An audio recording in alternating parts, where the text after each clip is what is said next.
सर्वांना रामकृष्ण हरी.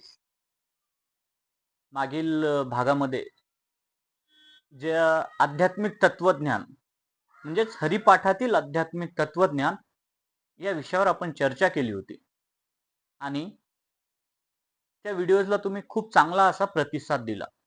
त्याबद्दल तुमचे सर्वांचे मनापासून धन्यवाद. आज आपण हरिपाठातील मालिका या विषयावर चौथा व्हिडिओ घेऊन येत आहोत. तर या व्हिडिओमध्ये आपण जे बोलणार आहोत ते सर्वांसाठी महत्त्वाचा असा विषय आहे. हा जीवन परिवर्तन करणारा विषय आहे. यामध्ये आपल्याला जे आपण गृहस्थाश्रमामध्ये राहतो त्या लोकांसाठी हा उपयुक्त असा विषय आहे आणि त्या विषयाचं नाव आहे की गृहस्थाश्रमामध्ये जे लोक राहतात त्यांच्यासाठी जे ज्ञान माऊलींनी हरिपाठामध्ये सांगितलं आहे त्या ज्ञानावर आज आपण चर्चा करणार आहोत. तर चला मित्रांनो, जास्त वेळ न जाऊ देता आपण सरळ विषयांकडे येऊ. तर गृहस्थाश्रमामध्ये जे लोक आहेत त्यांनी काय काय करायला पाहिजे किंवा त्यांच्यासाठी कुठलं ज्ञान हरिपाठात आहे हे आपण बघू. तर सर्वप्रथम की जो हरिपाठ लिहिला गेला हा खास करून गृहस्थाश्रमी लोकांसाठी लिहिला गेलेला आहे आणि पहिल्याच अभंगामध्ये माऊलींनी तसं आपल्याला क्लिअर सुद्धा केलेलं आहे. पहिल्या अभंगामध्ये माऊली असं म्हणतात, देवाची ये द्वारी उभा क्षण भरी तेने मुक्तिचारी साधी येल्या. हरिमुखे मना पुण्याची गणना कोण करी. असोनी संसारी जिव्हे बेगू करी वेदशास्त्र उभारी बाह्य सदा. म्हणजेच जे संसारामध्ये आहेत, जे तुम्ही आणि मी आहे, जे आपण गृहस्थाश्रमामध्ये आहोत त्यांच्यासाठी हरिपाठ रचला गेला. तर या हरिपाठामध्ये भक्त कोणाला म्हणायचं, अभक्त कोणाला म्हणायचं याचंही ज्ञान दिलेलं आहे. अभक्त म्हणजे कोण?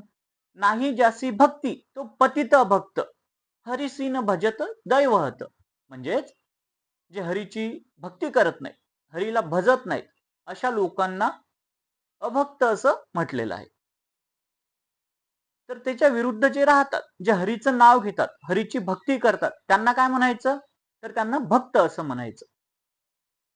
हरिपाठामध्ये पुढे जाऊन असंही म्हटलेलं आहे की भाव म्हणजे काय?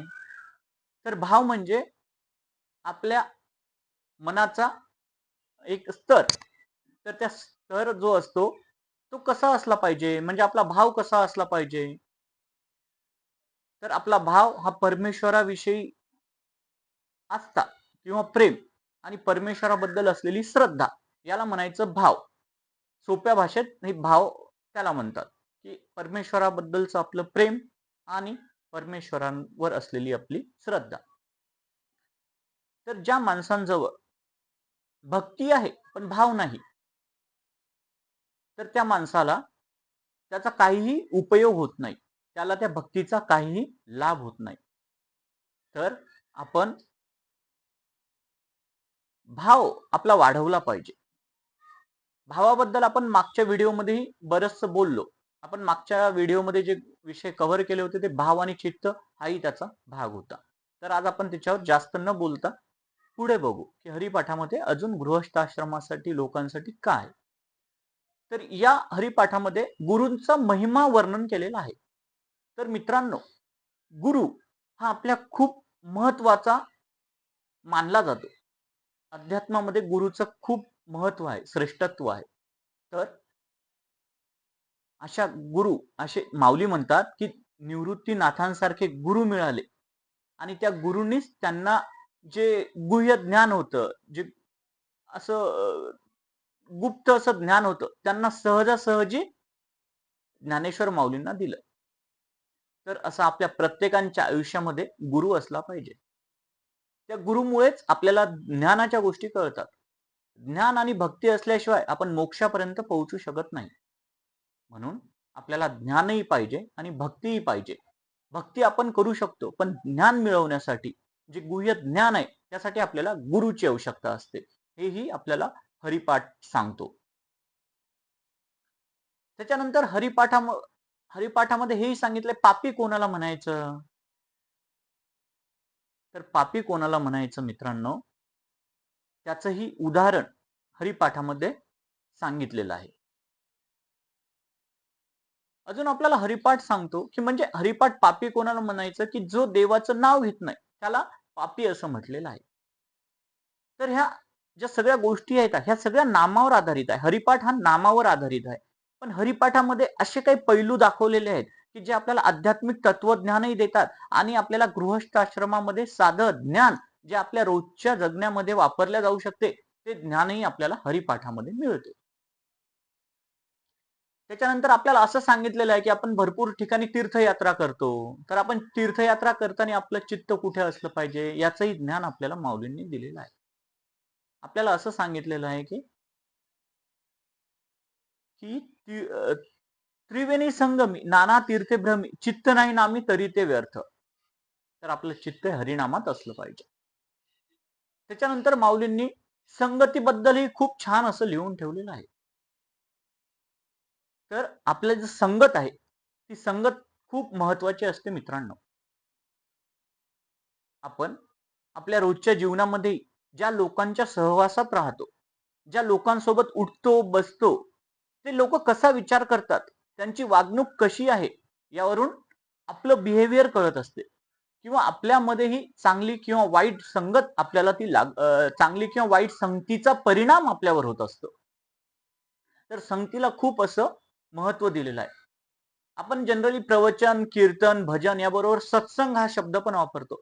सत्संग म्हणजे काय, तर संघ कोणाचा करायचा, जे सत आहे. सत म्हणजे काय, जे चांगलं आहे. तर सत्संग अशा लोकांचा करायचा. सत्संग कोणाचा करायचा, साधूंचा करायचा, संतांचा करायचा. तर या संत आणि साधूच्या सत्संगामुळे आपल्याला खूप लाभ होतो. त्याचेही खूप फायदे वर्णन केलेले आहे. आपल्या काही संतांनी असंही सांगितलेलं आहे, संत संगती सदा घडो, सृजन वाक्य कानी पडो. हे आपल्याला आधीच सांगितलेलं आहे. तर हरिपाठ आपल्याला त्याप्रमाणे सांगतो की संतांची संगत करा. तर संतांचा महिमा वर्णन केलेला आहे.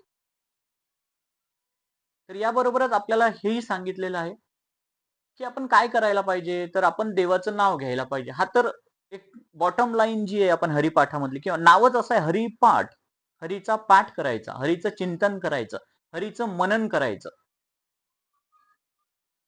तर आपण हरीचं चिंतन केलं पाहिजे, हरीचं मनन केलं पाहिजे. तर मित्रांनो, असे विविध प्रकारचे पैलू, विविध प्रकारचे तत्वज्ञान, विविध प्रकारचे सामान्य असं जे ज्ञान असते ते हरिपाठामध्ये वर्णन केलेलं आहे. त्यामुळे हरिपाठाला विशेष असं महत्व प्राप्त होते. आपण जप कशाचा करायचा याचेही ज्ञान आपल्याला त्याच्यामध्ये दिलेलं आहे.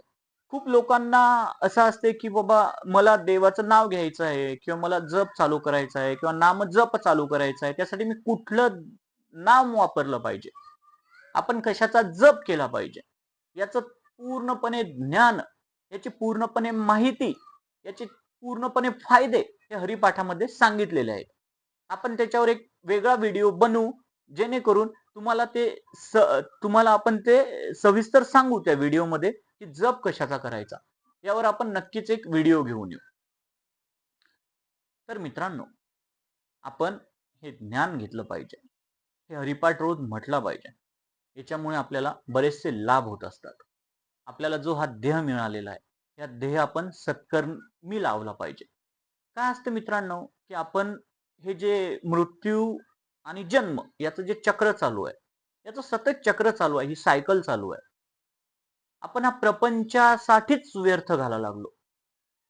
वाया व्यर्थ कथा सांडी मार्ग, किंवा दुसऱ्या भाषेत सांगायचं जर झालं तर भावविन भक्ती भक्तीविन मुक्ती बळविन शक्ती बोलू नये, कैसेनी दैवत प्रसन्न त्वरित उगा राही निवांत शिन शिवाय सायास करिसी प्रपंच दिननिशी हरिसी न भजसी कवन्या गुणे.